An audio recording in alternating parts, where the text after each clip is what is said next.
ఈరోజు ఈ పాడ్కాస్ట్ కొంచెం డిఫరెంట్గా ఉంటుంది. నార్మల్గా మనం ఒక రెప్యూటెడ్ ఫేసెస్నే చూస్తాం కదా సోషల్ మీడియా వీటిల్లో. అట్లా కాకుండా ఇప్పుడు నార్మల్గా ఒక అర్చక వ్యవస్థకు కూడా చాలా ప్రాబ్లం అవుతుంది. సోషల్ మీడియాలో ఎవరైతే హిందుత్వవాదం పట్టుకొని మొత్తం సోషల్ మీడియాని కబ్జా చేసుకున్నారో దానివల్ల జనాలకి టూ మచ్ ఆఫ్ కన్ఫ్యూజన్ ఏర్పడ్డది. ఒకవైపు అర్చక వ్యవస్థకు కూడా ప్రాబ్లం అయింది. కాబట్టి రెప్యూటెడ్ ఫేసెస్తో కాకుండా ఒక నార్మల్గా ఇంటి దగ్గర ఉండే అర్చకులు ఎవరైతే ఉంటారో అలాంటి ఆయనతోనే ఈ పాడ్కాస్ట్ చేస్తున్నా అసలు గుడి వ్యవస్థ ఎట్లుంటుంది, అర్చకుడి లైఫ్ ఎట్లుంటుంది, ఇట్లాంటి డీటెయిల్స్ అన్నీ ఈ పాడ్కాస్ట్లో నేను చూపిస్తా. సో దట్ మీరు ఎందుకు గుడికి పోవాలి, బ్రాహ్మణులని పోషించే బాధ్యత ఎవరి మీద ఉంది, ఇట్లాంటివన్నీ మీకు అర్థమవుతాయి. సో పాడ్కాస్ట్లోకి వెళ్దాం. హరహరం మహాదేవ. జై శ్రీమన్నారాయణ. ప్రమోద్. జై శ్రీమన్నారాయణ. సో ఈయన మా ఇంటి దగ్గర కృష్ణుడి గుడిలో అయ్యగారు. రెగ్యులర్గా నేను అక్కడికి వెళ్తుంటా కాబట్టి కొంచెం ర్యాపో ఉంటుంది కాబట్టి సడన్గా అడిగిన ఆయన కూడా ఒప్పుకున్నారు. సో ఇప్పుడు కనుక్కుందాం. ఇప్పుడు మీరు గుడిలో అర్చకత్వం అవి చేస్తారు కదా. అవును. వేద పాఠశాలలో 12 సంవత్సరాలు 7 సంవత్సరాలు లైక్ డిపెండ్స్, ఇంకా వాళ్ళ తెలివిని బట్టి వాళ్ళు నేర్చుకునే విధానాన్ని బట్టి ఇన్ని సంవత్సరాలు వేద పాఠశాలలో ఉంటారు. సో వేద పాఠశాలలో వేదం నేర్చుకున్న వాళ్ళకి గుడిలో ఇప్పుడు సంప్రదాయం పరంగా సంప్రదాయంని నేర్చుకొని అందులో ఉన్న విధానాలు నేర్చుకొని గుడిలో అర్చకత్వం చేసే అర్చకులకి డిఫరెన్స్ ఏంటి? ఇప్పుడు మనకేంటంటే మీరు అడిగిన క్వశ్చన్లో మంచి క్వశ్చన్ అడిగారు. వేదము అదేవిధంగా అర్చకత్వం చేసేవారి జీవితం ఎలా ఉంటుందంటే, వేదం అనేది ఏంటంటే మనకు 4 వేదాలు మనకున్నాయి. నేర్చుకునే వాళ్ళు సెలెక్ట్ చేసుకున్న వేదం బట్టి ఋగ్, యజుర్, సామ, అథర్వణ వేదాలు ఏది వాళ్ళు చూస్ చేసుకుంటే దాన్ని వాళ్ళు నేర్చుకుంటారు. అంటే ఇన్ని సంవత్సరాల టైం పడుతుంది. ఆ సంవత్సరాలు వాళ్ళు నేర్చుకొని బయటికి రావటం, ఏదైనా ఒక ప్రామినెంట్ గుళ్ళో అక్కడ నోటిఫికేషన్ పడితేనో అప్లై చేసుకొని అక్కడ ఎగ్జామ్ రాసి సెలెక్ట్ అయ్యి అక్కడ చేయటం, అది వేద పారాయణ. ఓకే. సో దానికంటూ ఏంటంటే గుడిలో ఉన్నట్టుగా ఎక్కువ టైం ఉండదు. ఓకే. లైక్ ఎలా అంటే 1-2 గంటలు అలా మార్నింగ్ ఆర్ ఈవినింగ్ వాళ్ళు ఒక టైం చెప్తారు. ఆ టైం ప్రకారం వెళ్ళి పారాయణ చేసుకొని రావాలి. అర్చకత్వం ఏంటంటే కేవలం గుడిలో భగవంతుని ఆరాధన ఎలా చేయాలి, పొద్దున పూట భక్తుడు గుడికి వచ్చేసరికి గుడిని ఏ విధంగా భక్తుడికి అనుకూలంగా మనం చేసి పెట్టాలి, వాళ్ళకి తీర్థ ప్రసాదాలు ఎలా మనం వితరణ చేయాలి అనే దానికి ఉంటుందన్నమాట. ఓకే. అయితే ఇప్పుడు మీరు అడిగిన దాంట్లో వేదపారాయణ అర్చకులు, ఇప్పుడు మనం పాఠశాలలో నేర్చుకునేటప్పుడు 2 ఉంటాయి. వేదం నేర్చుకోవటం ఒకటి, స్మార్థం ఒకటి. స్మార్థం అంటే ఏంటంటే మనం బయట వైదిక పూజలు చేస్తుంటాం, అంటే గృహప్రవేశం లాంటివి, సత్యాన సామర్థాలు లాంటివి, లేదంటే హోమాలు లాంటివి. సో ఇట్లాంటి చిన్న చిన్న కార్యక్రమాలు చేయటానికి స్మార్థం నేర్చుకుంటారు అనమాట. స్మార్థం వల్ల ఏంటంటే ఇప్పుడు గుళ్ళో చేయడానికి అర్చకుడుగా ఏవైతే పూజలు ఉంటాయో, ఇంట్లో వ్రతాలు కానీ గృహప్రవేశాలు చిన్న చిన్న కార్యక్రమాలు చేసుకొని భుక్తి నడుపుకోవడానికి వీలుగా ఉండేది అర్చకత్వం. ఓకే. సో వేదం అనేది ఏంటంటే కేవలం అక్కడ పాఠశాలలో నేర్చుకున్న తర్వాత ఏదైనా ఒక చోట దేవాలయాల్లో, ఇప్పుడు అన్నవరం ఎగ్జాంపుల్ తీసుకోవచ్చు, అక్కడ పారాయణ పలానా నేర్చుకున్న వేదం, ఈ వేదం రోజు 1-2 గంటలు పఠనం చేసి వెళ్ళు, అది వేదం. వాళ్ళకి ఏంటంటే ఆ 2 గంటలు మాత్రమే పని, మిగిలిన టైం పని ఉండదు. అంటే వేరే బయట పూజలు చేసుకోవచ్చు, జాతకాలు నేర్చుకోవచ్చు. వీడికి ఏంటంటే గుళ్ళో చేసేవాడికి, అర్చకత్వం చేసేవాడికి ఓన్లీ గుడి మాత్రమే, వేదాలు చదవలేడు. అంటే వేదంలో వచ్చినంత ధనం ఇందులో రాదు. ఏంటంటే గుడికి వచ్చిన భక్తులు ఏదో వేసిన రూపాయో ఏదైనా పూజ చేసినప్పుడు అర్చన చేసినప్పుడు వచ్చేది. ఇది అనమాట ఆ రెండింటికి డిఫరెన్స్. అయితే ఇప్పుడు మీరు అర్చకత్వంకి వేదం చదువుకున్న వాళ్ళకి డిఫరెన్స్ చెప్పారు కదా. ఇప్పుడు ఇందులో మళ్ళీ పౌరోహిత్యం కూడా ఉంటుంది. సో ఈ మూడింటికి చిన్న చిన్న డిఫరెన్స్ ఏమైనా ఉంటుందా, మేజర్ డిఫరెన్స్ ఏమైనా ఉంటుందా పౌరోహిత్యంకి అర్చకత్వంకి వేదం చదువుకునే దానికి? డిఫరెన్స్ అంటే పెద్దగా ఉంటుందని చెప్పలేను, బట్ డిఫరెన్స్ ఉంటుంది. ఇప్పుడు మీకు ఇందాక చెప్పా వేదానికి అర్చకుడికి డిఫరెన్స్. వేదం అంటే ఏంటంటే కొన్ని సంవత్సరాలుగా పఠనం చేసి ఏదైనా ఒక చోట డైలీ పారాయణలాగా చేసుకోవడం. ఇప్పుడు అర్చకత్వం ఏంటంటే గుళ్ళో చేసుకోవడం వరకు అర్చకత్వం. పౌరోహిత్యం అంటే ఏంటంటే గృహప్రవేశాలు లాంటి పెద్ద పెద్దవి. అంటే ఇందాక పౌరోహిత్యంలో చెప్పింది చాలా చిన్నవి అనమాట. అంటే ఓన్లీ దేవాలయం వరకే జరిగేటి వాటిని చూసుకునేవాడు అర్చకుడు. అర్చనలు, పొద్దున దేవత ఆరాధన, అదేవిధంగా ఏదైనా రోజు అభిషేకం అంటే అభిషేకము, అర్చనలు, ఇవన్నీ కేవలం ఒక గుడి ఉంటే ఆ గుడి శిథిలం కాకుండా గుడి నడవటానికి కావాల్సింది నేర్చుకోవడానికి చేసేది అర్చకత్వం. పౌరోహిత్యం అంటే ఏంటంటే ఊళ్ళో పెద్ద పెద్ద పూజలు ఉంటాయి, గృహప్రవేశాలు లాంటివి కానీ, శాంతులు కానీ, హోమాలు కానీ, నక్షత్ర శాంతి, ఇటువంటి పెద్ద పెద్ద కార్యక్రమాలు పౌరోహిత్యంలో ఉంటాయి. అంటే పౌరోహిత్యం ఏంటంటే గుడిలో చేయకుండా ఓన్లీ బయట పూజలు చేసేవాళ్ళు పౌరోహిత్యులు, పురోహితులు అంటారు. పౌరోహిత్యం వాడు చేసే వృత్తి పౌరోహిత్యం. సో వేదం వచ్చేసి ఏంటంటే వేదంలో నేర్చుకొని పఠనం చేయడం వరకు అది. ఈ మూడిటికి ఉన్న డిఫరెన్స్ ఏంటంటే ఇది వేదం అంటేనేమో పఠనం చేసుకొని ఒక చోట ఎక్కడైనా పారాయణం చేయటం, అదొకటి. నిత్య పారాయణ ఉంటుందా వేదం? నిత్య పారాయణ ఉంటుంది, ప్రతి నిత్యము పారాయణ చేయాలి. నిత్యము రోజుకి 1-2 గంటలు వాళ్ళు ప్రిస్క్రైబ్ చేస్తారు, ఇన్ని గంటలు చేయండి, ఈ టైం నుంచి ఈ టైం వరకు చేయండి, ఉదయం కానీ సాయంత్రం కానీ, కొన్ని చోట్ల ఉదయం సాయంత్రం కూడా ఉంటుంది. వాళ్ళ గుడి యొక్క విధానాన్ని బట్టి చేస్తూ ఉంటారు. అర్చకత్వం గుడి మాత్రమే, పౌరోహిత్యం బయట పూజలు చేయటం. అయితే ఈ మూడిటికి ఉన్న తేడా ఇదనమాట. ఇంకోటి వచ్చేసి ఏంటంటే ఈ మూడిట్లో దేనికి ఎక్కువ విలువ ఉంటుంది అంటే వేదం నేర్చుకున్న వాడికి విలువ ఉంటుంది. ఓకే, ఎందుకంటే అర్చకత్వం అంటే నువ్వు గుడికి వెళ్తేనే నీకు తెలుస్తాడు అర్చకుడు. అవునవును. పురోహితుడు అంటే నువ్వు ఎక్కడైనా పూజ గృహప్రవేశం లాంటి వాటికి వెళ్ళినప్పుడు అక్కడ మీకు తెలుస్తుంది. అదే వేదం అనేది నీకు గుళ్ళల్లో కనిపించదు. నువ్వు ఒకళ్ళ ఇంటికి నువ్వు వెళ్ళావంటే గృహప్రవేశాన్ని పిలిస్తే వాళ్ళ ఇంట్లో నీకు కనిపించదు. కేవలం పెద్ద పెద్ద గుళ్ళల్లో మాత్రమే కూర్చొని పారాయణ చేస్తూ ఉంటాడు. ఎప్పుడైనా పెద్ద సభలకు వెళ్ళినప్పుడు వేద పండితులకి మంచి రెస్పెక్ట్ ఉంటుంది. అవును. ఇక అర్చకులకి వీళ్ళకి ఏంటంటే అంత రెస్పెక్ట్ లాగా ఏముండదు, అయ్యగారు ఆ గుళ్ళో చేస్తారు అనే చిన్న మాటలతో పోతుంది. కానీ వేదాన్ని నేర్చుకున్న వాడు మాత్రం 10 మంది ముందుకు వచ్చిన మనం వేదం మాత్రం గట్టి వేద పండితుడు ఘనపాటి అనే మాట వస్తుంది అన్నమాట. అంటే అది మీకు ఎక్కువ బయట కనిపించదు, బట్ అదేంటంటే ఒక సమూహంగా వచ్చినప్పుడు ఒక చోట జరిగినప్పుడు మాత్రం దాని విలువ వేరు. ఇప్పుడు మీరు అర్చకులు కాబట్టి మామూలుగా డైలీ రొటీన్ అనేది ఎట్లుంటుంది? ఇప్పుడు పొద్దున్న లేచిన దగ్గర నుంచి సంధ్యావందనం దగ్గర నుంచి దేవుడి గుడి ఓపెన్ చేసి మొదటి ఆరాధన ఏదైతే జరుగుతుందో ఆ ప్రాసెస్ చెప్పండి. నార్మల్ పీపుల్ తెలియాలి అంటే బ్రాహ్మణులని చాలా ఇదిగా చూస్తున్నారు కదా ఇప్పుడు, రెస్పెక్ట్ లేకుండా. సో పొద్దున దినచర్య ఎట్లుంటుంది, ఏ టైంకి లేస్తారు, అవన్నీ తెలిస్తే సో వాళ్ళకి గుడికి వచ్చినప్పుడు ఒక అర్చకుడిని ఎలా చూడాలి అనేది కూడా వాళ్ళకి తెలియాలి. అందుకే ఈ క్వశ్చన్ అడుగుతున్నా. ఓకే, ఇప్పుడు మన సాంప్రదాయం ప్రకారం ఏంటంటే అర్చకుడు అనే కాదు, జనరల్గా మన సాంప్రదాయం ఏంటంటే ప్రతి వాళ్ళు సూర్యోదయానికంటే ముందే లేవాలి. అవును. లేచి స్నానం నిత్య కర్మలు చేసేసుకోవాలి, సూర్యోదయం అయ్యే లోపల అయిపోవాలి. ఓకే. దట్టు నార్మల్ పర్సన్కే నీకు అలా ఉందంటే బ్రాహ్మడికి ఎలా ఉంటుంది? అవును. సో బ్రాహ్మడు కూడా సూర్యోదయానికంటే ముందే లేవాలి. సూర్యోదయానికంటే ముందే లేచి ఫస్ట్ నిత్య కాలకృత్యాలు స్నానాది నిత్య కర్మలు చేసుకున్న తర్వాత మేము శ్రీ వైష్ణవులం కాబట్టి ఊర్ధ్వపుండ్రం అంటాం మేము. ఈ ఊర్ధ్వపుండ్ర ధారణ చేసుకొని నిత్య సంధ్యావందనం, అదేవిధంగా వైష్ణవులకి పంచ సంస్కారాలు అంటారు, అంటే శంకు చక్ర నామాలు వేస్తారు. సో వాటిది చేసుకునే పూజకు ఉంటుంది అనమాట. సో ఈ 2 అంటే సంధ్యావందనము అదేవిధంగా గురు పరంపర, వీటికి ఒక 1/2 అవర్ టైం పడుతుంది.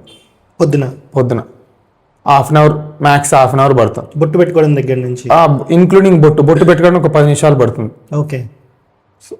బొట్టు పెట్టుకునేటప్పుడు మళ్ళీ మంత్రాలు ఉంటాయి, అవి చదువుకోవాలి. చదువుకుంటూ బొట్టు పెట్టుకుంటా ఉండాలి. బొట్టు పెట్టుకున్న తర్వాత సంధ్యావందనం చేసుకున్న తర్వాత గురు పరంపర. ఇది అయిన తర్వాత దేవాలయం యొక్క తలుపు తీసి మొత్తం అక్కడ ఉన్న నిర్మాల్యాలంతా తీసేసి విగ్రహాలు కడిగేసేసి భగవద్ ఆరాధన చేయటం. ఓకే. దానికి ఒక 1.5-2 గంటలు పడుతుంది. ఓకే. అంటే పొద్దున్న లేచింది ఇది ఒక 1/2 అవర్, మళ్ళీ గుళ్ళో క్లీనింగ్ ఒక 1/2 అవర్, అక్కడికి ఒక 1 గంట అయిపోతుంది. ఆరాధన ఒక 2 గంటలు, 3 గంటలు పడుతుంది. అంటే పొద్దున 7 గంటల వరకు తీర్థం బయట ఉండాలి అంటే నేను ఎన్ని గంటలకు లేవాలి? 4 గంటలకు లేవాలి. ఆబ్వియస్లీ 4 గంటలకు లేవాలి, ఒక్కోసారి 3:30కి లేవాలి. అంతే. ఒక్కోసారి ఏంటంటే యజ్ఞోపేతం మార్చుకునే ఇది ఉంటుంది. అంటే ఇప్పుడు మంగళవాళ్ళ దగ్గరికి వెళ్ళినప్పుడు కానీ మహిళలు ఇవన్నీ ఉన్నప్పుడు యజ్ఞోపేతం మార్చుకోవాలి. సో అలాంటివి మార్చుకోవాలంటే మళ్ళీ ఇంకా కొంచెం ముందుకు లేవాలి.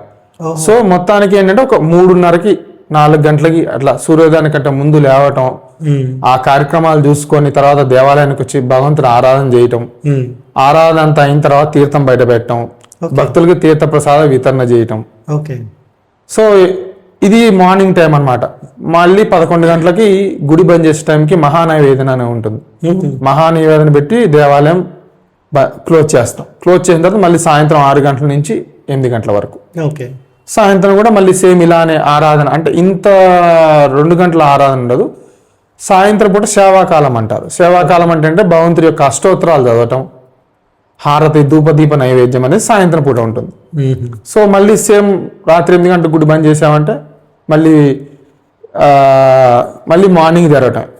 ఈ లోపల బ్రాహ్మడికి ఏంటంటే చేసేది ఏంటంటే వాడు త్రికాల సంధ్యావందనం చేయాలి. త్రికాలం అంటే ప్రాతకాలం, మధ్యాహ్నం, సాయంకాల సంధ్యావందనం.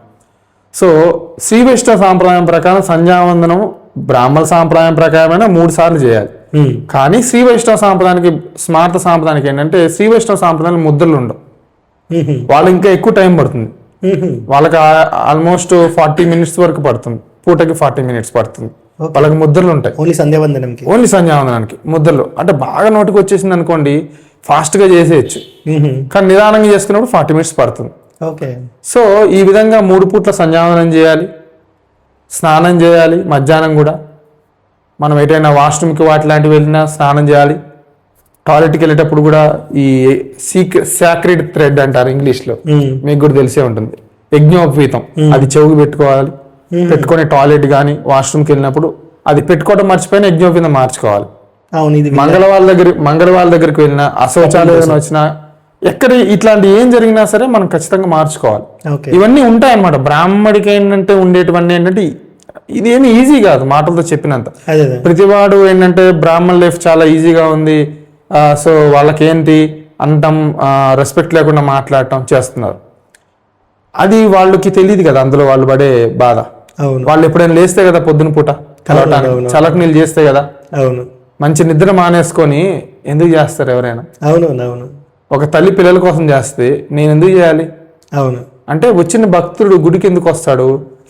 వాడు ఎన్నో టెన్షన్లతోటి భగవంతుడిని దర్శనం చేసుకుంటే కొంచెం మైండ్ రిలాక్స్ అవుతుంది అనే ఒక పాయింట్ తోటి వస్తాడు. అటువంటి రిలాక్స్ అవడానికి వచ్చిన వాడికి నేను వాడు వచ్చే లోపల గుడి రెడీ చేసి పెట్టాలి. తీర్థ ప్రసాదాలు, ఆనందం అనమాట, భగవంతుని చూసిన ఆనందం. అంటే భగవంతుడు అంటే ఒక ధైర్యం. సో ఆ విధంగా ఏంటంటే బ్రాహ్మణ దినచర్య ఇలా ఉంటుంది, గుడి ఓపెన్ చేసిన దగ్గర నుంచి బంద్ చేసే వరకు. అదేవిధంగా ప్రసాదాలు వైష్ణవ సాంప్రదాయం ప్రకారం అనే కాదు, స్మార్త సాంప్రదాయం ప్రకారం ప్రసాదాలు అనేది ఉంది.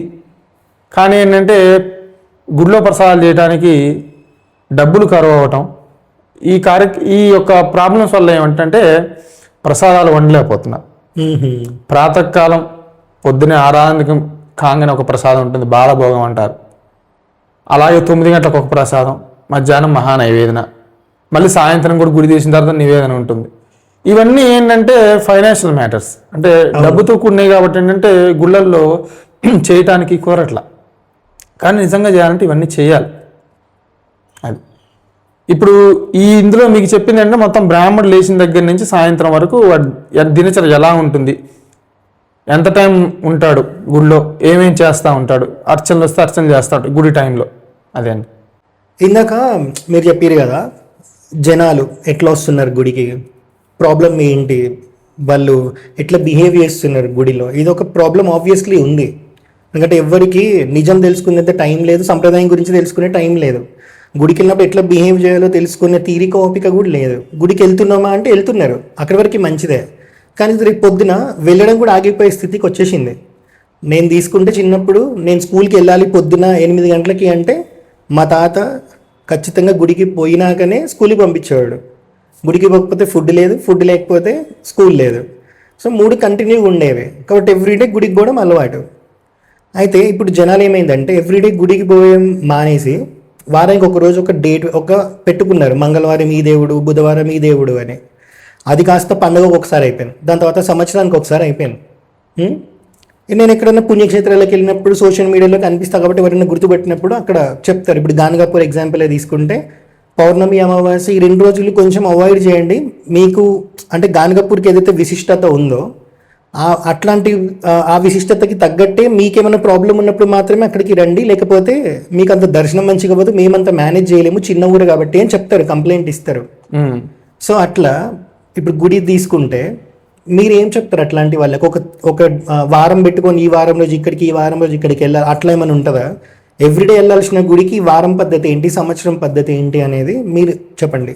ఇప్పుడు శాస్త్రపరంగా కూడా మనం ఎక్కడ కూడా మీరే అని నేను కానీ విన్నది లేదు. ఏంటి, సోమవారం శివుడికి వెళ్ళాలి, శనివారం వెంకటేశ్వర స్వామికి వెళ్ళాలి, లేదు బుధవారం నాడైతే కృష్ణుడికి ఇష్టము, మంగళవారం అయితే ఆంజనేయ స్వామి, శుక్రవారం అయితే అమ్మవారి టెంపుల్, ఆదివారం అయితే సూర్య దేవాలయం. ఏంటి అంటే కారణం ఏంటి అంటే జనాలకి బాగా లేజినెస్ అలవాటు అయిపోయింది. ఏంటి అంటే ఒకప్పుడు మీరు చెప్పినట్టుగా పొద్దున పూట గుడికి ఎందుకు వెళ్ళేవారంటే ఒకప్పట్లో సోషల్ మీడియా కానీ న్యూక్లియర్ ఫ్యామిలీస్ లేవు. ఫస్ట్ ఆఫ్ ఆల్ ఒకప్పుడు ఏంటంటే కలిసి ఉండేవాళ్ళం. సో అప్పుడు ఏంటంటే పెద్దవాళ్ళు చెప్పేవాళ్ళు, ఒరే నాన్న నువ్వు పొద్దున పూట గుడికి వెళ్ళు, ఇలా చెయ్యి, మంచి జరుగుతుంది. ఏంటంటే మనలో ఒక పాజిటివ్ ఇంటెంట్ క్రియేట్ చేయడం కోసం తప్ప అదేదో కాదు. ఇప్పుడు అందరూ ఎన్ని గంటలు వేస్తున్నారండి, మీరు చూస్తున్నారు కదా బయట. నువ్వు లేచేది 8 గంటలకైతే నువ్వు గుడికి ఏం రాగలుగుతావు? పక్కన పిల్లల్ని స్కూల్ పంపించాలి, ఒక పక్కన ఇంట్లో వంట చేయాలి. సో ఏంటంటే మెయిన్ ఏంటంటే జనాలకి బద్ధకం, మెయిన్ బద్ధకమేనండి. నువ్వు అదే 6 గంటలకు లే, ఎందుకు రాలేవు నువ్వు గుడికి? అవును, బ్రాహ్మణ్లాగా నువ్వేమన్నా 2 గంటలు కూర్చొని నువ్వేమన్నా ఇంట్లో కార్యక్రమాలు చేయాలా? లేదు కదా. అవును, పొద్దున్న లేచి స్నానం చేసి బొట్టు పెట్టుకుని వచ్చేయటం కదా, మరి నీకు ఎందుకు లేట్ అవుతుంది? బద్ధకం, లేవలేకపోవటం, రాత్రిపూట లేటుగా పనుకోవటం, పొద్దున పూట లేటుగా లేవటం. ఇంకోటి ఏమన్నంటే సోమవారం నాడు శివాలయం వెళ్ళాలి, మంగళవారం నాడు ఆంజనేయ స్వామి గుడికి వెళ్ళాలి, బుధవారం నాడు కృష్ణుడి గుడికి వెళ్ళాలి, గురువారం సాయిబాబా గుడికి వెళ్ళాలి, శుక్రవారం అమ్మవారి గుడి, శనివారం వెంకటేశ్వర స్వామి, ఆదివారం నాడు బ్లా బ్లా బ్లా. ఎక్కడా లేదు, ఎవరు చెప్పారు? ఇంకా ఆదివారం పోవద్దు, నాన్ వెజ్ తింటారు కాబట్టి. అసలు ఇది ఎక్కడుంది నాకు తెలియదు. అంటే నేను ఎక్కడ ఇన్నది లేదు. అంటే ఎక్కడ డిఫరెన్స్ ఉందా అంటే తెలియదు నాకు కూడా. అంటే నేను ఎక్కడ చూడలేదు కాబట్టి నేను చెప్పట్లేదు రిఫరెన్స్.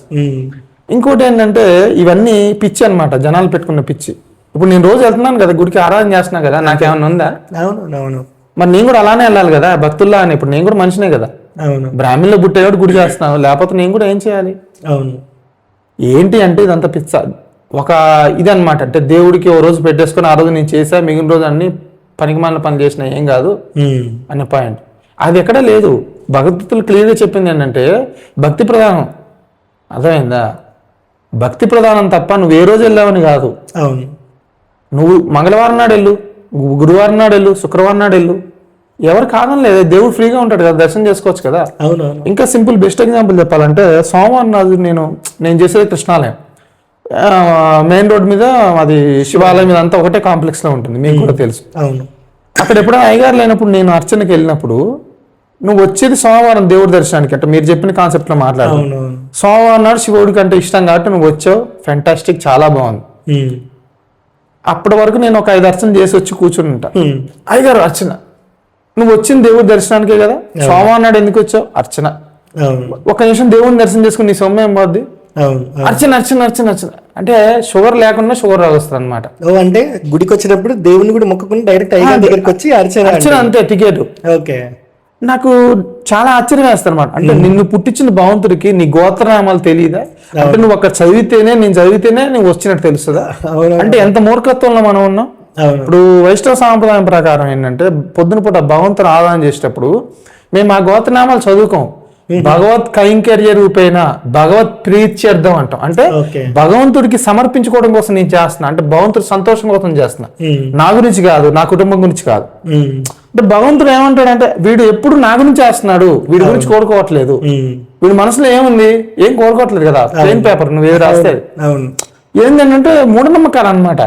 సోమవారం నాడు ఆ గుడికి వెళ్ళాలి, మంగళవారం నాడు ఈ గుడికి వెళ్ళాలి అని తప్పు ఎక్కడ లేదు. భక్తి ముఖ్యం అన్నాడు భగవంతుడు. భగవద్గీతలో చెప్పింది ఏంటి? భక్తితో నువ్వు పత్రం పుష్పం ఫలం తోయం, అంటే నువ్వు పత్రం గాని, ఆకు గాని, పువ్వు గాని నీళ్లు పెట్టా నేను స్వీకరిస్తానన్నాడు తప్ప. ఇంకోటి ఏంటంటే భగవంతుడు చెప్పింది, ఇప్పుడు మనం చాలా డిఫరెన్సెస్ చూస్తా ఉన్నాం, నేను అది నువ్వు ఇది అని. భగవద్గీతలో క్లియర్గా మెన్షన్ చేశాడు, నన్ను ఎవడెలా తెలుసుకోవాలనుకుంటే నేను వాడికి అలా అనుగ్రహిస్తాను. ఇప్పుడు అదే క్వశ్చన్ అడుగుదాం అనుకుంటున్నా. ఇప్పుడు మీరు చెప్పారు కదా శివాలయంలో అయ్యగారు లేనప్పుడు మీరు అక్కడికి వెళ్తానని. మరి సోమవారం రోజు ఆబ్వియస్లీ రష్ ఉంటుంది శివాలయం, అది అందరికీ తెలిసిందే. కానీ మిమ్మల్ని అక్కడ చూసినప్పుడు జనాలు ఏమన్నా డిఫరెంట్గా రియాక్ట్ అవుతారా? 1, 2 ఇప్పుడు మీ గుడిలో మీరు ఏదైతే చూస్తున్నారో అదే బిహేవియర్ శివాలయంలో కూడా చూస్తారు. ఎందుకంటే శివాలయంలో ప్రదక్షిణ పద్ధతి చాలా మందికి తెలియదు. అవును, అన్ని గుడిలో చేసినట్టే చేస్తారు. సో ఇక్కడ మీకు ఏమైనా డిఫరెన్స్ కనిపిస్తుందా అనేది? అంటే వాళ్ళు ప్రదక్షిణ చేసే విషయంలో అంటే మామూలుగా వచ్చిన భక్తులు ఇప్పుడు ఇక్కడ ఎందుకంటే ఇది ఇక్కడ శివుడు అనగానే మనకి ఒక సెట్ ఆఫ్ పీపుల్ ఉంటారు. కృష్ణుడు, వెంకటేశ్వర స్వామి అంటే అక్కడికి ఇప్పుడు మీరు పెట్టుకున్నట్టు వైష్ణవ సంప్రదాయం వాళ్ళు ఎక్కువ వస్తుంటారు. ఇది నార్మల్ గా సోషల్ మీడియాలో జరుగుతున్న ప్రచారం. సో సంప్రదాయంలో, వైష్ణవ సంప్రదాయంలో ఇప్పుడు మీరుండి శివాలయంలో వస్తారు కాబట్టి అంటే అక్కడ కూడా మీరు చేస్తారు కాబట్టి అయ్యగారికి హెల్ప్గా. సో మీకు ఎప్పుడన్నా డిఫరెన్స్ ఉందా అసలు వైష్ణవ సంప్రదాయంలో శివుడిని ఏమైనా తక్కువ చేసి చూస్తారా? అది కాంట్రవర్షియల్ కాబట్టి సింపుల్గా అడుగుతున్నా. ఓకే, యాక్చువల్గా ఏంటంటే నేను వైష్ణవత్వంలో పుట్టాను, కానీ నా జాతకం అంటే నా నక్షత్రం ఆరుద్ర నక్షత్రం. ఓకే, అంటే ఇప్పుడు నేనేం చెప్పాలి మీకు, మీరు అడిగిన క్వశ్చన్ సింపుల్ ఆన్సర్. నేను ఆన్సర్ ఉండదు. అవును, ఇప్పుడు నేను అయ్యప్ప స్వామి వేసుకున్నా ఒకసారి. ఓకే, లాస్ట్ ఇయర్ లో కూడా నేను శబరిమల వెళ్ళొచ్చా, సివిల్లో వెళ్ళొచ్చా. అవును, నాకు తెలుసు. అవును, సో అలాగే శివాలయాలు కూడా నేను తిరుగుతూ ఉంటా. మనమే వెళ్తాం. ఎస్, నా కాన్సెప్ట్ ఏంటంటే నేను శ్రీ వైష్ణవంలో పుట్టా కాబట్టి నాకు విష్ణుమూర్తి ఆదిదేవుడు, కానీ నేను ఎక్కడ శివుడిని ద్వేషించడానికి నాకు అధికారం లేదే. భగవద్గీతలోని క్లియర్గా మెన్షన్ చేశాడు కదా, నువ్వు ఎలా చూస్తే నేను అలా కనిపిస్తాను, నాకు శివుడే విష్ణుమూర్తిలా కనిపిస్తున్నాడు, నాకేం తెలుసు. అంతే. అవును. సో నేనెందుకు తప్పడతా? భక్తుల్లో ఏంటంటే ఉంది, అంటే వైష్ణవులకి శైవులకి పడదు అని. అది ఎలా స్టార్ట్ అయింది అనేది నాకు ఇంతవరకు తెలియదు, ఎందుకంటే దానికి కరెక్ట్ సోర్సెస్ లేవు. ఎందుకంటే వాళ్ళు చేశారని వీళ్ళు చేశారని వాళ్ళు అనుకుంటున్నారు తప్ప. శ్రీ వైష్ణవ సాంప్రదాయం ఒరిజినల్గా ఉంది ఏంటి అంటే, వైష్ణవం అంటే ఇతరుల యొక్క బాధను చూడలేని వాళ్ళు అని ఒక మీనింగ్ ఉంది. ఓకే, అది నువ్వు శివుడు అయితే ఏంటి, లేకపోతే విష్ణుమూర్తి భక్తుడు అయితే ఏంటి, క్లియర్గా అందులో ఉంది కదా. ఎదుటివాడి బాధ అంటే వాడు వైష్ణవుడు అయితేనే చూసాలని నేను లేదు కదా, కామన్ మ్యాన్ అయినా మనం చూడగలుగుతాం. నువ్వు ఏ దేవుడిని నమ్మపోయినా నిన్ను అరే వాడికి ఆ బాధ ఉందని చూస్తాం. నేను శివాలయం వెళ్ళినప్పుడు నేను చేసే టెంపుల్లో అంత డిఫరెన్స్ చూడలేదు, ఎందుకంటే అసలు జనానికి ఫస్ట్ తెలియాలి కదా మనం ఎవరమైందని. ఆ గుళ్ళో ఉంటే అయ్యారు అనుకుంటారు. కామన్ పీపుల్ కి సంప్రదాయాల గురించి అసలు ఐడియా లేదు కాబట్టి వాళ్ళు ఎక్కడికి వచ్చినా మంచిగానే ఉంటారు. అంతే. ఎక్కడైతే ఇన్ఫర్మేషన్ అంటే సోషల్ మీడియాలో ఉన్న ఇన్ఫర్మేషన్ రాంగ్ వేలో ఎప్పుడైతే ప్రొజెక్ట్ చేయబడుతుందో అది విన్నవాడు అది నిజం అనుకుంటాడు, ఎందుకంటే వాడికి నిజం తెలియదు కదా. అవునవునవును. సో ఏంటంటే నిజంగా ఇప్పుడు నేను శివాలయం వెళ్ళి చేస్తాను, ఎందుకంటే నేను భేదం చూడను. ఫస్ట్ థింగ్ నేను భేదం చూడను. నేను నమ్ముకుంది అంటే నేను పుట్టింది శ్రీ వైష్ణవంలో, నాకు ఆదిదేవుడు విష్ణుమూర్తి, కానీ నేను శివాలయంకి వెళ్తా. శివాలయం వెళ్ళినప్పుడు కూడా నేను దండం పెట్టుకుంటా, అంతే తప్ప నేను ఇక్కడికి ఎందుకు వచ్చాను అబ్బా అనవసరంగా వచ్చానే నేను ఎప్పుడు ఆలోచించలేదు.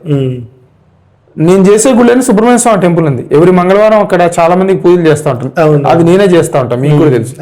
మరి నాకు నా దృష్టిలో ద్వేషం ఉంటే నేను ఎందుకు చేస్తాను? ఏంటంటే ఇదంతా ఏంటంటే జనాలకి ఎవరంటే ఇచ్చారో తెలియదు, అది అలా స్ప్రెడ్ అవుతా ఉంది. ఇప్పుడు చెప్పిన ఇనే స్టేజ్ లో లేరు. అంటే ఇన్ని సంవత్సరాలుగా రాంగ్ ని రైట్ అనుకున్నప్పుడు సడన్ గా నేను చెప్పేస్తుంటే అది నువ్వు ఎలా చెప్తావు అనే స్టేజ్ లో జనాలు ఉండేసరికి వినరు. నా పాయింట్ ఆఫ్ వ్యూ అయితే ఏంటంటే నేను ఎప్పుడు కూడా అలా చూడలేదు అనమాట. నా పాయింట్ ఆఫ్ వ్యూలో మా దాంట్లో కూడా శ్రీ వైష్ణవంలో కూడా శివుల్ని ద్వేషించడం అని కానీ అట్లాంటిది ఏం లేదు, ఎందుకంటే మా చిన్నజీర స్వామి వారే చాలా టెంపుల్స్ కట్టినారని నేను కూడా విన్నాను. అంటే అఫ్ కోర్స్ ఆయన కూడా కొన్ని కాంట్రవర్షియల్ మాట్లాడినా అఫ్ కోర్స్ మనం మనుషులం, ప్రతి వాళ్ళు కాంట్రవర్షియల్ మాట్లాడుతూనే ఉంటాం. ఇక్కడ థింగ్ ఏంటంటే చాలా మందికి తెలియాల్సింది, ఇక్కడ అందరికీ చెప్తున్నా, చిన్నజీర స్వామి వారే మాట్లాడారు అనుకుందాం, అది వాళ్ళ కాంపౌండ్లో మాట్లాడతారు, కానీ ఆ క్లిప్ పట్టుకొని ఎవడో బయట రాంగ్గా ప్రొజెక్ట్ చేస్తున్నారు. ఇది జరుగుతుంది.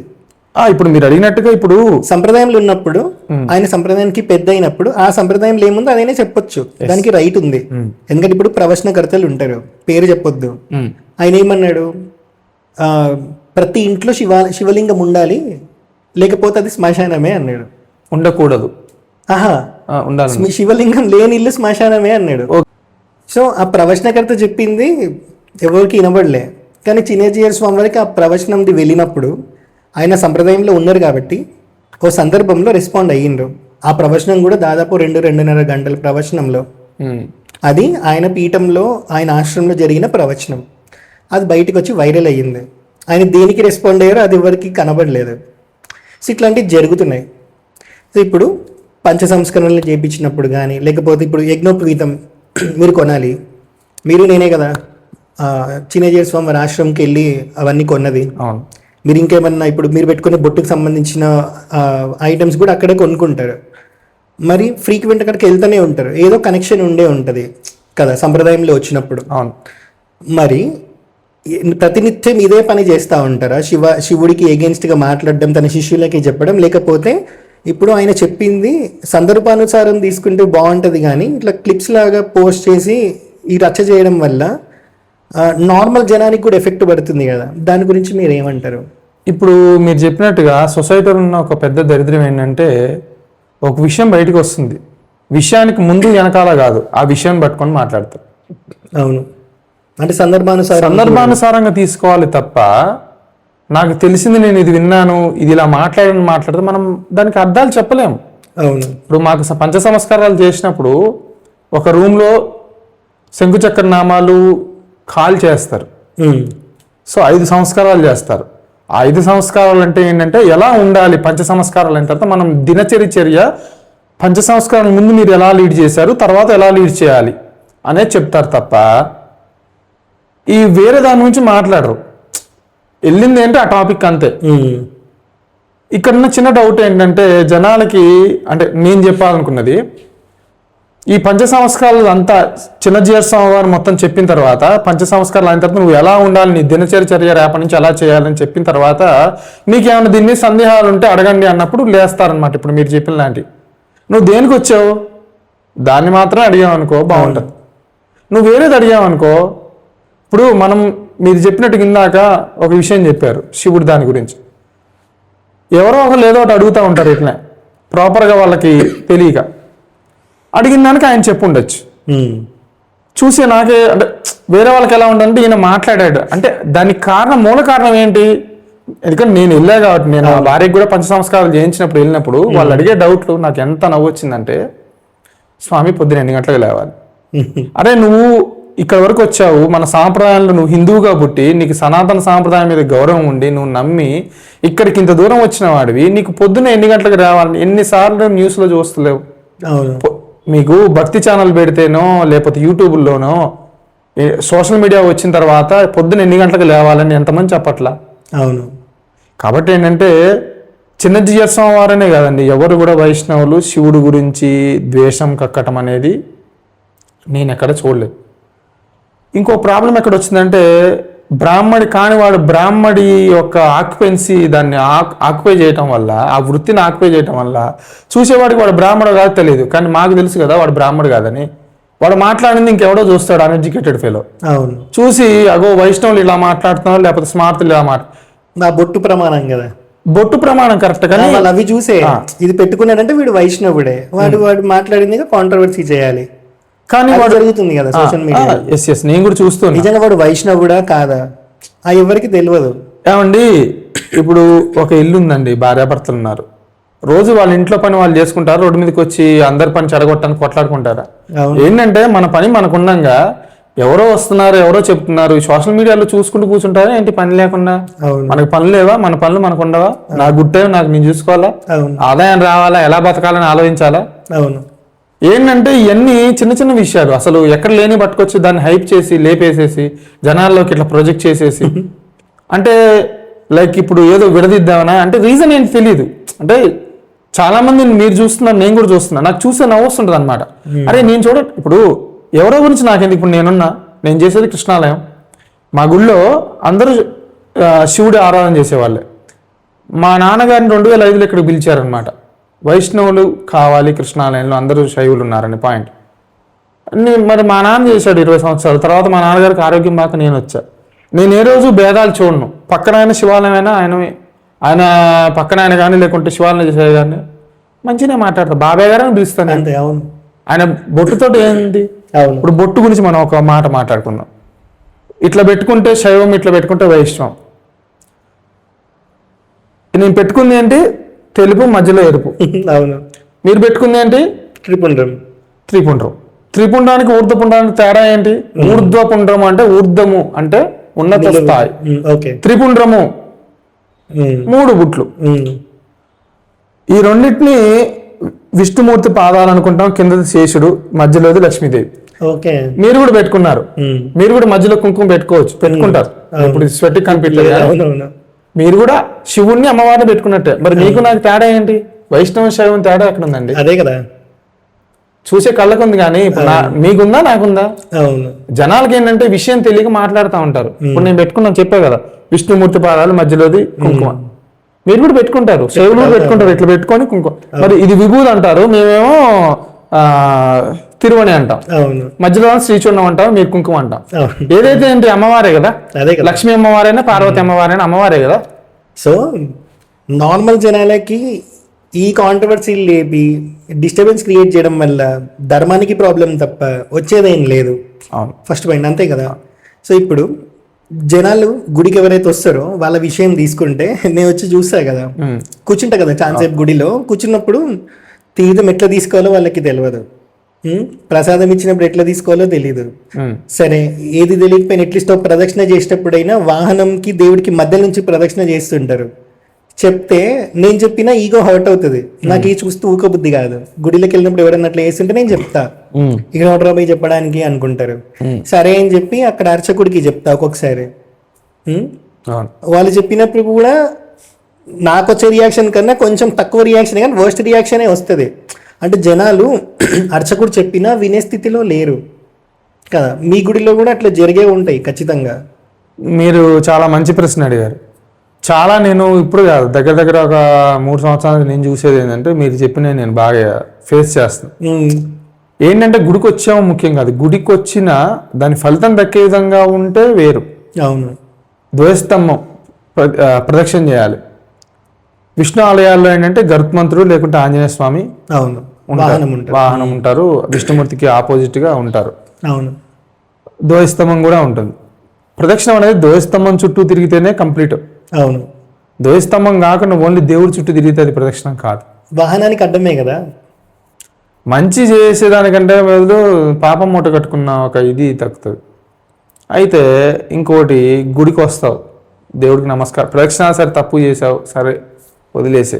చేసే తప్పులు చెప్తున్నా, గుడికి వచ్చే భక్తులు చేసే తప్పులు ఏంటి, ఎలా చేయాలి. దండం పెట్టుకుంటాడు దేవుడికి. ఆంజనేయ స్వామి ఇక్కడ ఉంటాడు, విష్ణుమూర్తి రాముడు ఇక్కడ ఉంటాడు, మధ్యలోకి దండం పెట్టుకుంటాడు స్ట్రైట్గా నించోని. ఈ మధ్యలో ఇద్దరికి మధ్యలో దండం ఎలా పెట్టుకోవాలి, ఇద్దరికి మధ్యలో అడ్డంగా కాదు. ఫస్ట్ ఏంటంటే విష్ణుమూర్తిని నువ్వు దండం పెట్టుకొని, విష్ణుమూర్తి అవతారం రాముడైనా ఏదైనా రాముడికి దండం పెట్టుకొని తర్వాత ఆంజనేయ స్వామి చూడాలి. చాలా గుళ్ళలో మీరు చూసుంటారు, వాహనానికి పైనే అద్దం ఫిక్స్ చేసి ఉంటుంది. అవును. ఎందుకు అంటే విష్ణుమూర్తిని వాహనం ఫస్ట్ చూడాలి. మనం వెళ్ళిన భక్తులను ఫస్ట్ వాహనాన్ని చూడాలి. ఆ వాహనాన్ని చూసిన విత్ ఇమ్మీడియట్ ఎవరు అడ్డం రాకుండా భగవంతుని చూడటం కోసం పైన అద్దం పెడతాం. అది మీనింగ్. ధ్వజస్తంభం చుట్టూ ప్రదక్షిణ చేయాలి. అయిపోయింది, ఆడికి దండం పెట్టుకుంటారు, రాంగ్ వేలో దండం అయిపోయింది. తీర్థం దగ్గరికి వచ్చేసి ఇట్లా కొంతమంది, ఇట్లా కాకుండా ఇట్లా కొంతమంది, ఇట్లా కొంతమంది కిందనే పెడుతుంది. తీర్థం పట్టుకోవడానికి మీకు చాగంటి కోటేశ్వరరావు గారు చెప్పారు. చాలా మంది చెప్పే ఉన్నారు ఆల్రెడీ, ఇప్పుడు ఏం కొత్త కాదు. ఇలా తీసుకోవాలి. సరే తీసుకుంటాడు, చెప్పిన తర్వాత ఇలా రాగి ఇట్లా పూసుకుంటాడు. అవును, నెత్తికి రాసుకుంటాడు. అది ఎంతవరకు కరెక్ట్, నెత్తికి రాసుకోవడం? ఇప్పుడు తాగావు, అసలు తీసుకున్న తర్వాత తాగడం కంటే ముందు కళ్ళకు అద్దుకోవాలి. ఈ భగవంతుడు ప్రసాదం, భగవంతుడు అనుగ్రహం అనమాట. ఇట్లా తీసుకున్నావు తీర్థం, 2 కళ్ళకి ఇలా అద్దుకొని ఇలా చేతికి గుడ్డ కానీ ఏదైనా ఉంటే తుడుచుకోవాలి. నెత్తికి రాయకూడదు. నీ తాగిన ఎంగిలి నువ్వు ఇట్లా అన్న తర్వాత మళ్ళీ నీ నెత్తిని సెటార్ పెడదు. అంతే స్వామివారి పాదాలని భావిస్తాం మనం. సో వాటిని నువ్వు అమంగళం చేసినట్టుగా తీర్థం కింద పోస్తావు. అది ఎవడన్నా తొక్కుతాడు, ఆ పాపం కూడా నీకు అంటుతాడు కదా. చెప్తా ఎవడన్నా వింటాడా? ఎవరు వింటారండి? చెప్పారా మీరు? నేను చాలాసార్లు చెప్పా. ఇన్ఫాక్ట్ నేను చేసింది ఏంటంటే ఇలా ముందు తీర్థం ఇస్తే నెత్తికి రాసుకుంటున్నారని ఫస్ట్ సెటార్ పెట్టడం స్టార్ట్ చేశాను. మీరు కూడా వచ్చారు. సెటార్ ఫస్ట్ పెట్టి తర్వాత తీర్థం ఇయటం స్టార్ట్ చేస్తే ఫస్ట్ ఇది కావాలి. అంటే నేను ఎందుకు పెట్టా అంటే ఇప్పుడు సెటార్ పెట్టిన తర్వాత వాటి ఎంగిల్ చేసుకోవడానికి ఏమి ఉండదు. నెక్స్ట్ తీర్థం ఇస్తా నెత్తికి కాకపోతే ఒంటికంతా పూసుకొని పోనీ మన సంబంధంలో. నేను చెప్పా చాలా మందికి, చెప్పిన ఆ సెకండ్ వరకు అంతే. తర్వాత మళ్ళీ యథాస్థానం ప్రవేశామి, మళ్ళీ ఎక్కడ వేసిన గొంగలు అక్కడలాగా మళ్ళీ నార్మల్గా మళ్ళీ తెల్లారు వస్తాడు, మళ్ళీ ఇట్లా పూసుకొని నెత్తికంతా పూసుకుంటుంటాడు.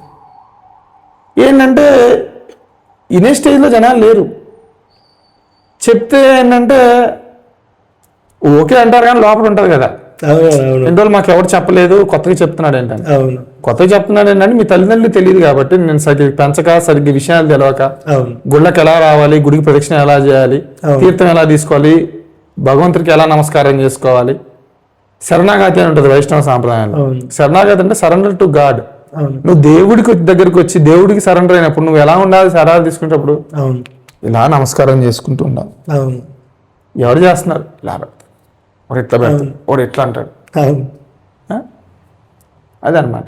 సో ఇప్పుడు ఇది చెప్పారు కదా, ఆ, ఇప్పుడు అర్చకుడి లైక్ ఇప్పుడు నెల మొత్తం గుడిలోనే ఉండాలి. అవును ఏదన్నా పూజలు వస్తే మళ్ళీ బయటికి వెళ్ళి చేసుకోవాలి, కానీ గుడి టైంలో పూజలు వస్తే మాత్రం ఇంకొక అర్చకుడిని అక్కడ పెట్టో వెళ్ళాలి. కానీ అవును ఇప్పుడున్న వ్యవస్థలో గుడిలకి జనాలే రాని టైంలో, గుడిలకి జనాలు రాకపోతే హుండీలో డబ్బులు ఉండవు, అవును గుడిలకు జనాలు రాకపోతే అర్చకుడి పల్లెంలో దక్షిణ రాదు. అవును మరి లైఫ్ ఎట్లా లీడ్ చేస్తే శాలరీస్ మీకు అంత స్ట్రాంగ్ ఉంటాయా? అంటే గుడిలకి జనాలు రాకపోయినా సరే మీ లైఫ్ మీరు లీడ్ చేసుకునే అంత శాలరీస్తోనే బతికే అంత స్కోప్ మీకు ఉండదా?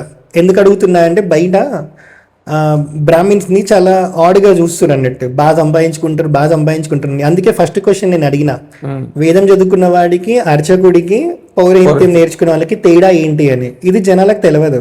తెలియక కాంట్రవర్సీ మీద కాంట్రవర్సీ. అంటే బ్రాహ్మిన్ ఫోటో పెట్టాలి, సంపాదించుకుంటున్నాడు, ఎందుకంటే అగ్రవర్ణం కాబట్టి. అది కదా ప్రాబ్లం. సో దీని గురించి ఏమంటారు అంటే, లైక్ ఒక శాలరీతో వర్క్ అయిపోతుందా? లేదండి, శాలరీ అనేది నేను చేసే గుడినే కాదు, ప్రతి గుడిలో కూడా శాలరీ తక్కువగానే ఉంటుంది. అది 3,000 నుంచి 10,000 మధ్యలో. ఆ గుడికి ఆదాయం ఉందనుకోండి, జీతం తక్కువ వచ్చినా పర్లేదు, నడుస్తుంది. బయట సంభావన లాంటిది ఏదో ఒకటి ఇస్తూ ఉంటారు కాబట్టి. అది లేని పక్షాన 12,000కి 15,000కి మాట్లాడుకొని పోతే తప్ప అక్కడ నడవని పరిస్థితి. ఎందుకంటే ఇప్పుడు పెరిగిన ఖర్చులకి మనం ఏదైనా పూజకి పోయి చెప్పినా ఇంతనా అనే స్టేజ్లో ఉన్నారు జనాలు. గుడి పాయింట్ ఆఫ్కి వస్తే ఏంటంటే జీతాలు తక్కువనే ఉంటాయి, ఏ గుడిలో అయినా చాలా వరకు తక్కువనే ఉంటాయి. గుడికి వచ్చే భక్తులు కూడా తగ్గిపోయారు. హుండీలో వస్తే ఎవరైనా కొంతమంది వేస్తూ ఉంటారు, షటార్లో కంటే హుండీలో వేసేవాళ్ళు కొంచెం ఎక్కువగా ఉంటారు. సో దానివల్ల మాకు వచ్చేది ₹2 కొంతమంది ఇస్తారు, ఇయర్ నేను చెప్పట్లేదు. అది బ్రాహ్మణుడి గురించి తెలిసిన వాళ్ళు, వాళ్ళ లైఫ్ గురించి తెలిసిన వాళ్ళు ఇస్తారు. ఎస్ ఎగ్జాక్ట్లీ, అది కూడా చాలా తక్కువ అన్నమాట, కౌంట్లెస్, అంటే మనం వేళ్ల మీద లెక్క పెట్టుకోవచ్చు. అవునవును. సో ఏంటంటే గుడ్ టైంలో గుడే చేయాలి.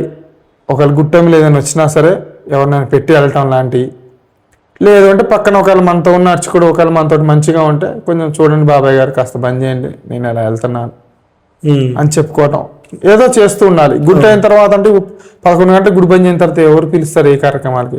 ఒక భోక్త కార్యక్రమాలు ఉంటాయి. సో దానివల్ల వచ్చేది ఎంత, ఒక 800 నుంచి 1000 రూపాయల వరకు వస్తుంది.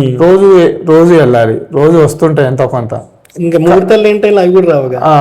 అంటే ఇప్పుడు అంటే నాలాంటి వాడు ఏంటంటే, నాకు తండ్రి ఉన్నప్పుడు నేను కొన్ని కార్యక్రమాలకి చేయకూడదు, వైష్ణవ సాంప్రదాయంగా చేయకూడదు. మళ్ళీ శివుడిని ఆరాధించే వాళ్ళు వెళ్తారు. అంటే నేను తప్పు ఇక్కడ నేను వేరియేషన్ చెప్తున్నా తప్ప నేనేమి దాన్ని అది ఇష్యూ చేయాలని కాదు. మాకేంటంటే తండ్రి ఉండగా చేయకూడదు కార్యక్రమాలు, అంటే భోక్తగా వెళ్ళి తింటాం ఇట్లాంటివి చేయకూడదు. కార్యక్రమాలు జరిపించవచ్చు కానీ భోక్తగా వెళ్ళకూడదు.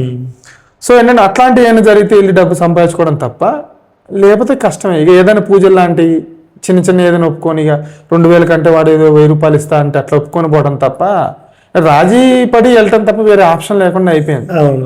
ఎందుకంటే భక్తులు కూడా అర్థం చేసుకోవట్లేదు కదా. ఏంటంటే ఇప్పుడు మన సొసైటీ భిన్నత్వంలో ఏకత్వం, ఇన్ని మతాలు ఇన్ని కులాలున్నా కలిసి ఒకే దేశంలో ఉన్నాం, అది మ్యాజిక్. అదనమాట.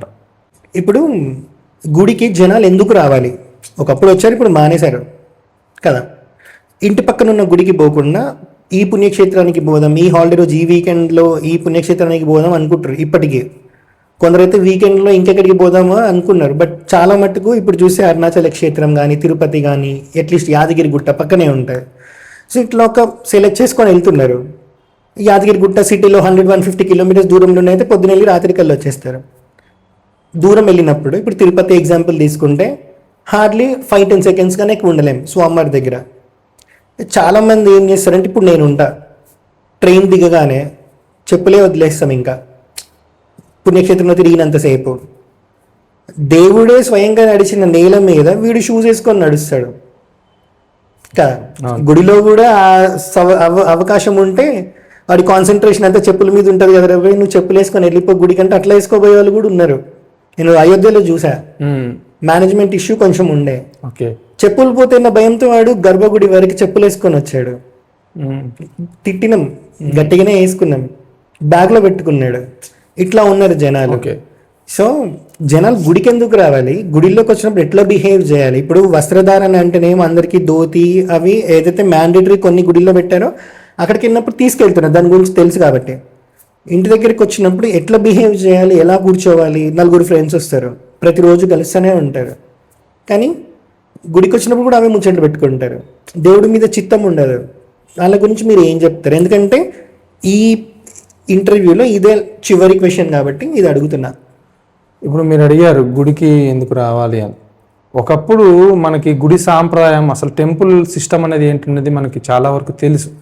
టెంపుల్స్ అనేది ఒక నాలెడ్జ్ హబ్స్. అవును. సో ఇప్పుడంటే సోషల్ మీడియా వచ్చింది కాబట్టి ఎదుగుదల దొరుకుతుంది. అది కూడా ఒకప్పుడు టెంపుల్ నుంచి తీసి రాసిందే కదా. అవును అవును. సో ఏంటంటే టెంపుల్కి జ్ఞానం కోసం వస్తాం. అవును. జ్ఞానం అంటే ఏంటి అంటే నేను లైఫ్లో ఎలా బతకాలి, ఎలా ధైర్యంగా ఉండాలి అనేది నీకు గుడికి వస్తే అర్థమవుతుంది.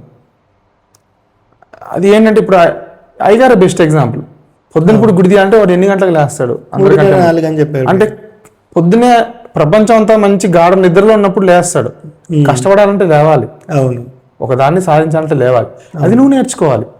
గుడికి వచ్చేది నువ్వు దేనికి అంటే ఇవన్నీ నీకు తెలియకుండా హిడెన్ గా ఉండే అనమాట. అవన్నీ నువ్వు నేర్చుకోవాలి, చూసి నేర్చుకోవాలి, నీకు చెప్పేటి కాదు.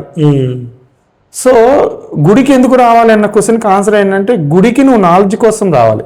ఆ నాలెడ్జ్ ఏంటి అంటే ఏ విధంగా డబ్బు సంపాదించిన పాయింట్ కాదు. జీవితంలో నీకు కష్టాలు వచ్చినా, జీవితంలో నువ్వు సాధించాలన్నా ఎలా నువ్వు దాన్ని నేర్చుకోవాలనేది టెంపుల్ ఒక బెస్ట్ ఎగ్జాంపుల్, ఇంక్లూడింగ్ నాలెడ్జ్ తో పాటు. ఇంకోటి, గుడి దగ్గరకు వచ్చినప్పుడు నువ్వు ప్రశాంతత కోసం వస్తావు. ఫస్ట్ థింగ్ నువ్వు వచ్చేది గుడికి ప్రశాంతత.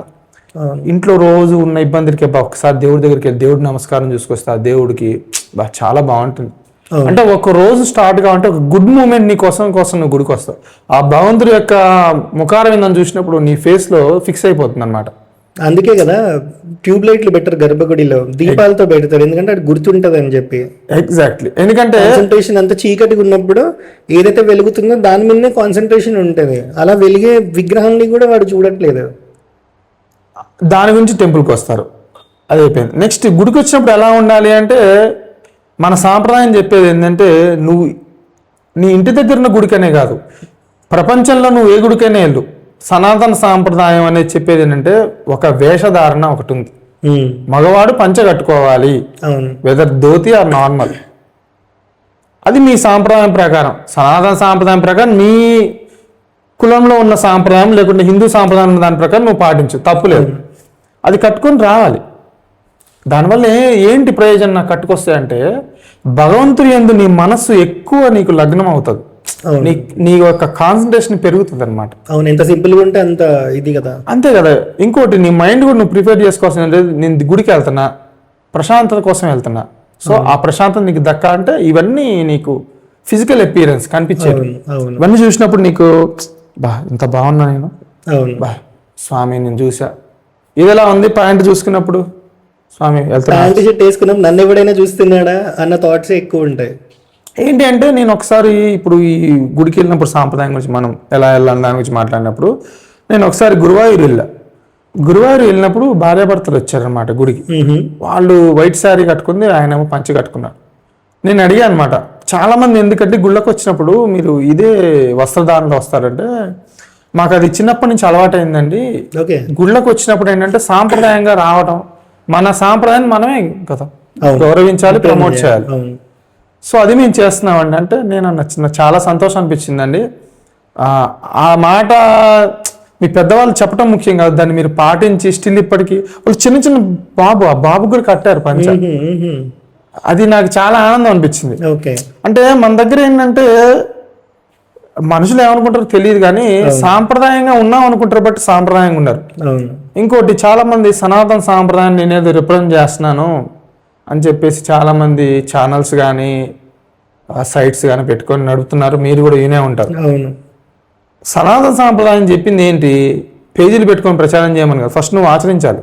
ఇంకొకటి, అన్ని పేజీలు క్రియేట్ చేసి పేరైనాక సనాతనం, కానీ ఎప్పుడు కూడా ఎవడు కూడా పక్కనున్న గుడికి వెళ్ళండిరా అని ఒక్క వీడియోలో చెప్పింది కూడా ఉండదు. చెప్పరండి, వాళ్ళకి కావాల్సిన డబ్బులు కదా. ఇప్పుడు నువ్వు పేజ్ పెట్టుకున్నది దేనికి? సనాతనం నీకు ఎంతో కొంత నాలెడ్జ్ తెలిసి ఉంటుంది, దాన్ని నువ్వు చెప్తావు దేని గురించి అంటే వ్యూస్ కోసం. వ్యూస్ వల్ల అమౌంట్ వస్తాయి. దానివల్ల ఏంట్రా కక్కిన కూటికి ఆశపడటమే కదా. నువ్వు నిజంగా సాంప్రదాయాన్ని చెప్పాలనుకున్నప్పుడు నీకు అవసరం లేదు. సాంప్రదాయం చెప్పు, పేజీలో ఉన్నట్టు చెప్పు, లాస్ట్ లో లైక్ సబ్స్క్రైబ్ అవసరం లేదు నీకు. నాలెడ్జ్ ఉంటే నువ్వు చెప్పు, ప్రొజెక్ట్ చేయి నీ నాలెడ్జ్ ని చెప్పు, విషయాన్ని ప్రచారం చేయి. అరే బాబు పక్కన దేవాలయానికి వెళ్ళరా, అక్కడ దేవాలయం ఇలా ఉంది చూడు.